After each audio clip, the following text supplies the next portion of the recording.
if for me, the way that I live, especially nung start ng January, let's go, let's get it. Talagang gigil. And there's really a point of, you could say, obsession with the work. That's a good term, And whatever you're obsessed with, of course, lahat ng sobra masama. Welcome to Adulting with Joyce Pring. Watch the full video of this episode on my channel, www.youtube.com/JoycePringTV.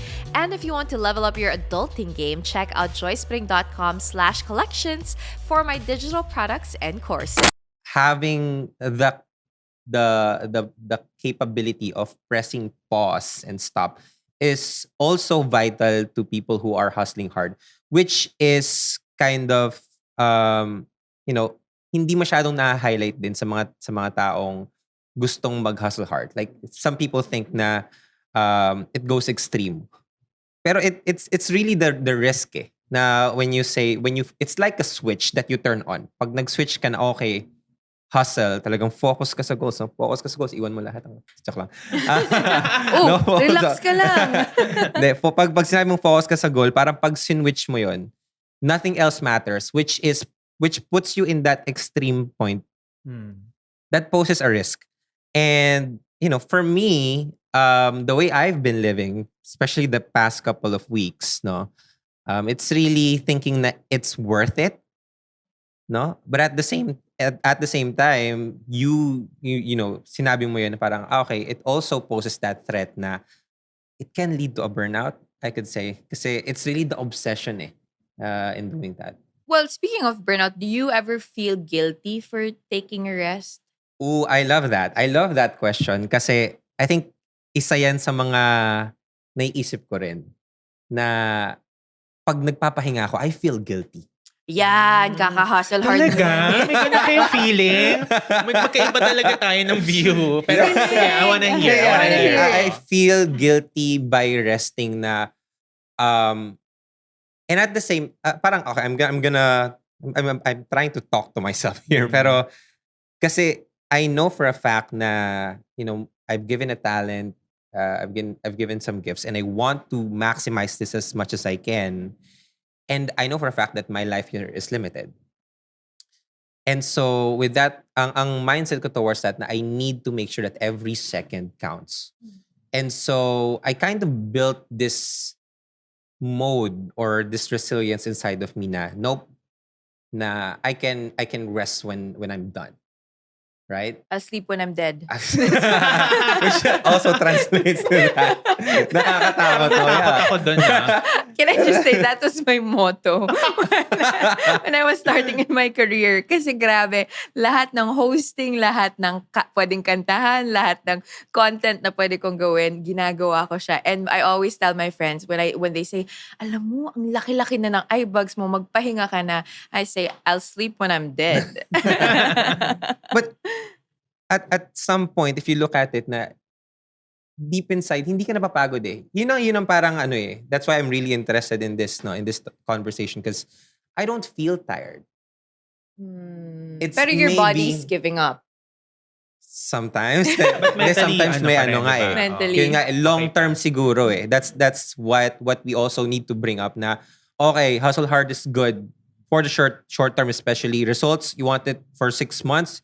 You said it for 1 year, you'll have it. But at the same time, what's the other side of things? What's the consequence of things? And having that harsh conversation with yourself, na, wait, I know you're enjoying the hustle. I know you're enjoying the results. Pero is it really worth it for the long term? And I do want to get some opinions on that. I mean, you've been able to reach the extremes of hustling hard and now enjoying the and just being a mom at home, flow and ease. Yeah. Paano mo siya paano ka nag-transition? Was it like a hard experience? Yeah, I think it's because I've tried hustling hard to its, I think anything naman, right? Hustling hard or quiet quitting. If you take it to the extreme, it's not going to be a good thing. It's true. Because you can hustle hard, achieve your goals, everything. But if it tips you to the edge and then you're constantly sick, burnt out and you don't get to have healthy relationships because you have an obsession for working, then it's a bad thing. With quiet quitting naman, if you're obsessed with quiet quitting, you can actually go into becoming lazy because that could be an excuse na, no, I'm just doing the bare minimum, but hindi mo na check yung sarili mo na, oh, maybe I'm becoming lazy and I'm just using quiet quitting as an excuse that I'm saying to myself, I'm being balanced, but in reality, I'm just being lazy. And so I feel like I did that extreme and I also did the quiet quitting extreme after I had given birth. And I think the way that I found the balance was I just started to ask myself, what is a different kind of system that will work for me? And it's a mixture of hustling hard and quiet quitting, honestly. It's when I need to achieve something, I hustle really, really hard, but I quiet quit because I put limitations on it. And you can ask my team about it. 5 p.m., 6 p.m., hindi nyo na ako makakausap. Pero from 6 a.m. till 6 p.m., if we need to talk about something, I'm always available. We hustle, we work hard. Or ganito, parang I'll have weeks if I'm in Manila, I'm shooting stuff, I'm working. And then after that, you know, makita, I'm back in Cavite, guys. Back in the South. See you all again next week. Parang ganon. So I think it's a balance of that. And siguro, I always say it on the podcast, yung idea of resting deliberately, yun yung sineschedule mo yung pagka-quiet quit mo. Like, it's fine to hustle hard, but you have to schedule 3 days a week, I'm gonna quiet quit. Because I'm gonna put in all the work dun sa 4 days na yun. I'm gonna hustle as hard as I can. But on those 3 days, I'm just gonna take it slow. I'm gonna go with the ebb and flow of things. And I'm gonna prioritize something else apart from my work, which is resting, being present with family, walking around nature, whatever it is, doing nothing. That's what I did.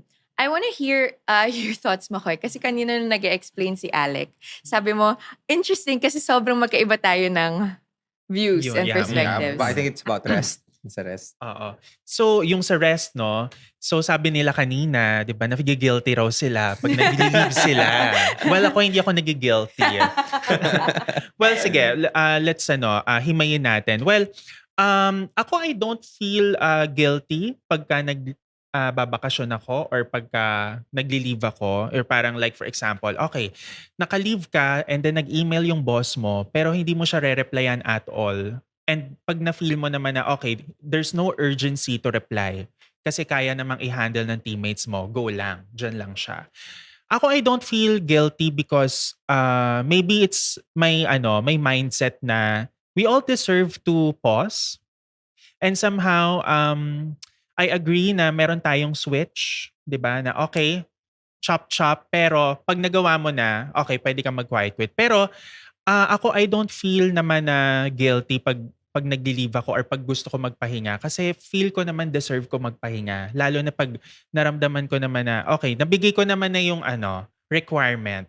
At mukhang happy naman yung naka-receive ng requirement. And kung sino man yung makakanood, I'm good with it. Also, I don't feel bad because it's my way of re-energizing myself as well. Na to the point na okay, pag alam kong nakapagpahinga na ako at pag napuntahan ko na yung lugar na gusto ko, meron tayong ganun na switch di ba? Na parang sometimes we just need to breathe. Okay, I just want to go for a road trip. Maybe I'll go to Subic. I just want to clear my mind. And after that, pag nagawa ko na to, sige, back to reality na tayo. So, ganun yung mindset ko pagdating dyan. That's why I don't feel guilty because I always believe that all of us people, we have the switch. Tama yung sinabi ni Joyce na parang, okay, you set priorities, kaya you hustle hard. And pag na-reward mo na yung self mo because of hustling hard, okay, medyo pwede ka na mag-quiet quit. Yeah. Parang ganon. And ang napapansin, siguro what I'm getting from you is, siguro ayoko lang talaga yung word na quit. Pero from what I'm getting, it's, the quiet quitting is like setting boundaries din sa in everything that you're doing. I think it just has a not so, I think there's a proper term for it. Yeah, No? yun nga rin yung gusto naming yun nga rin yung gusto naming sabihan kasi I remember we were having conversation with my college friends about parang doing the bare minimum or parang okay, just do kung ano yung papagawa sa'yo. Sabi ko nga, parang yung quit na word, parang kailangan ng rephrasing, di ba? Yeah. So parang, pero tama it's switch. Parang okay, turn on the lights, turn off the lights. Parang time for bedtime, di parang ganyan. Pero that's a skill that not everybody has. Yung sinasabi mo na, okay, I did my work, you look happy, I'm gonna step away now. That's a skill that not everybody has been able to hone because I feel like that requires a certain amount of knowing yourself and having confidence in yourself. Personal knowledge. Personal knowledge na hindi ka magpapa-pressure dun sa idea na I have to work hard because, well, okay, my therapist told me that this was a trauma response. Oo nga parang nare-realize ko rin ngayon. Trauma response. Bubbles. Hindi kasi sabi niya sa akin na trauma response daw yung nagkakasakit na ako sa sobrang lala ko mag-work dahil I grew up in a household that didn't value me unless I put in the work.